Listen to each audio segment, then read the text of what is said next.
Ako si Arthur Tupal, presidente ng Tikling Ayala. Dati-rati kasi nung ginagamit ko itong sasakyan na to, talagang makapalang usok. So ngayon po, yun nga, pinoproblema ko pati hatak niya.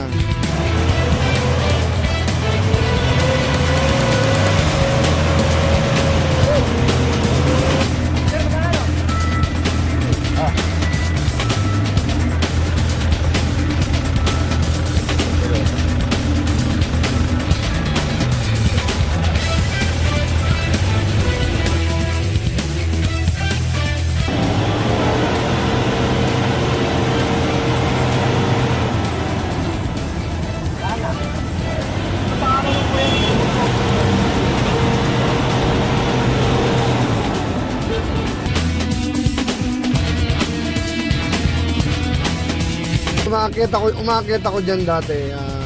Hirap tapos mausok. Ayun nga, yung power niya, nadagdagan. Dati kasi nag-second gear ako doon.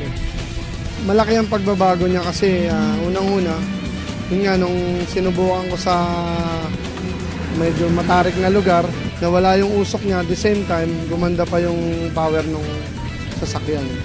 So maraming salamat.